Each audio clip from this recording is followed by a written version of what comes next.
Away. Yeah, if they're talking about you, it's not bad. There's no such thing as bad press, right? I really want to talk about bandwagon fans right now. You know, I think a lot of people you want to see somebody else win the Stanley Cup. They say, "Oh, Chicago, you got 3 to 6 years. That's enough. Let somebody else win." You got to understand the drought we had here for so long. Yep. You know, they talk about how the attendance in the early 2000s wasn't the greatest, and now they sell out. Well, that's because it was hard to be a Blackhawks fan. You know, once the management changed, and I think it really starts with them, and you got to give credit to them. You mentioned Stan Bowman, Rocky Wirtz. I mean, they put all their ducks in a row to get a championship team, you know, and they've done just that. So I think it's great to see. These aren't bandwagon fans. I'm not a bandwagon fan. It's just good to come out and support a team that gives back to their fans so much. You talked about social media. You know, I think the Hawks have one of the best social media departments in sports. You know, they're constant giveaways, tweeting their fans, all kinds of fun stuff. So to me, they're one of the better Twitter. And they encourage it at the games. Yep. You know, hashtag this, send us your photo, that. They put them on the scoreboard. They appeal to fans out there. You know, and we saw Christina, the blind girl, go to her first game with Patrick Sharp. What about little Cammy? Cammy with Duncan Keith. I mean, I lost it. Yeah, absolutely lost it. I mean, that hit me. How about Kane bringing pizzas to the firehouse, to the firefighter?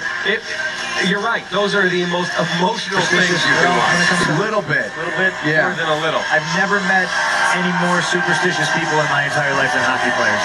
They can get pretty crazy, you know, like Duncan is nuts. Yeah. Like he'll go through like 10 pairs of skates to get the exact right fit and feel. He'll go through 4 pairs of gloves in a game. I mean, he's gotta have new laces every single time. And the amazing thing is, like I told Pat, I still will not sit once overtime starts, not even between the periods. Now, I'm not stupid enough to think that what I'm doing will affect it, but if I was to sit down and the other team was to score, yeah, I'd be devastated. I'd be like, yeah, you're an idiot. I want to say it was one of the Nashville games I was at, and the Hawks, the guy sitting next to me, you know, first intermission rolls around, everybody gets up. We got back early, and the guy didn't show up till halfway through the second period, and the Hawks scored twice. So he goes to sit down, and I go, "Hey, buddy," I go, "the Hawks just scored twice, and you weren't sitting here. You can't sit here." And I was half joking, and he just looked at me, and he went, "You're right, thank you." And he just turned around, and he went back out in the concourse. That's you know great. what I mean? Like that's great. I'll let it slide. Are you guys familiar with Bailey, the Lion, the LA Kings mascot? Yes. Yeah. Okay. Well, me and him, we've had a bit of a rivalry, but obviously for the Western Conference Finals this year, we agreed the Ducks could not win.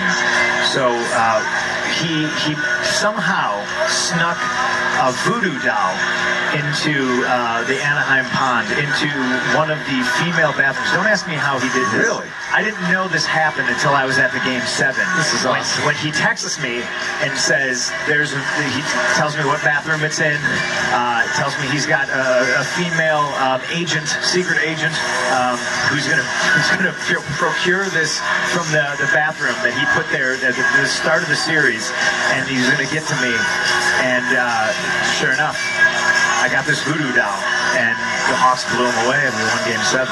Now, I'm not saying it's because of the voodoo doll. I think it's because of the Hawks' hard work. It all works. But, you know, that voodoo doll's sitting on the mantle right now. No there you question go. about it. Now you going anywhere? We know you got in it with Hulk Hogan during the Lightning series.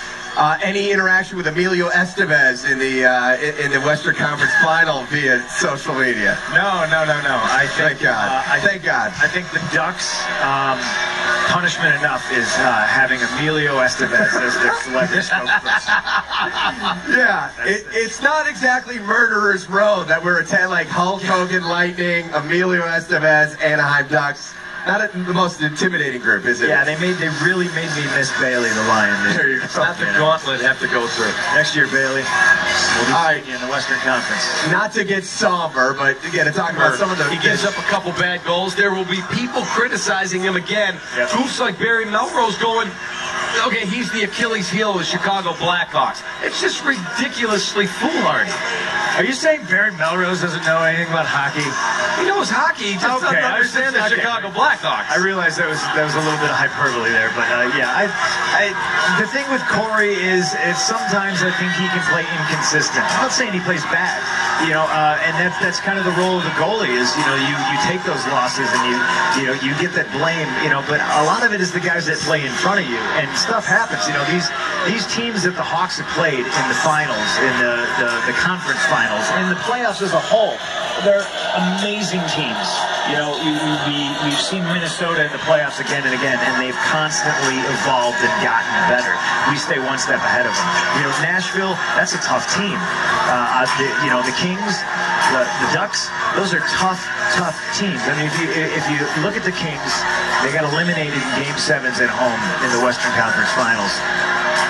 Or this past year at least, but the team that beat them goes on to become the Stanley Cup champions, you know, and they're a fantastic team, and it's just the Hawks stay, like I said, they stay ready, they don't just get ready, and I think a lot of Shalene, my beautiful little young sister, is one of those people who criticizes Crawford too much.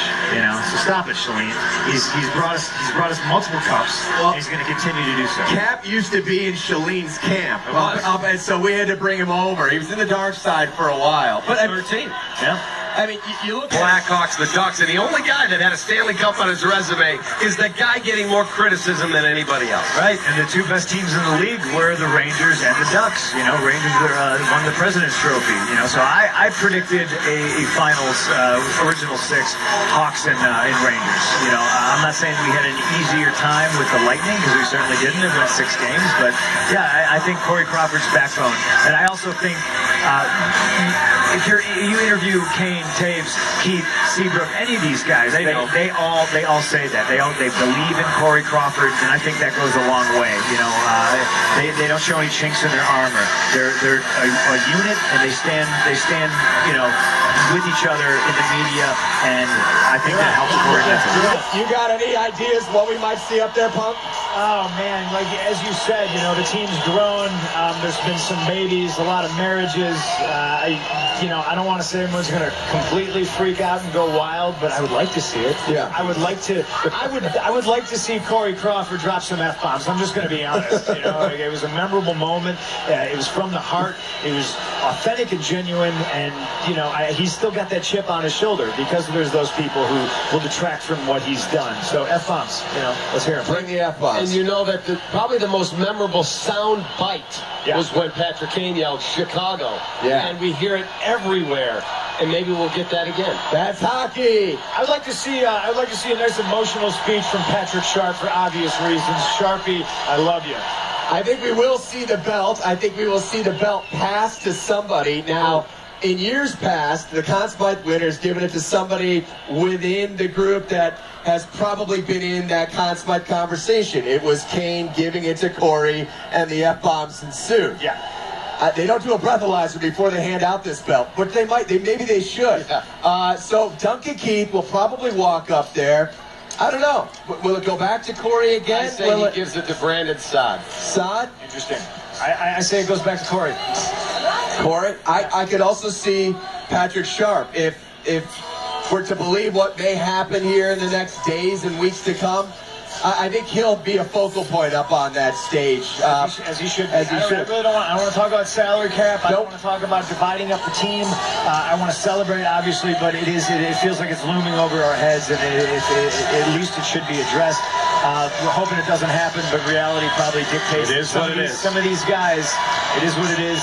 This is their moment. That's why I'm proud to be here. I'm glad to share this desk with you guys. It's going to be a lot of fun. Had a good time today. The parade, very cool. And, you know, it's Thursday. I think people are going to start their weekends a little bit early. Yeah, absolutely. You have my permission. You can use this as an exemption form from work, school, whatever.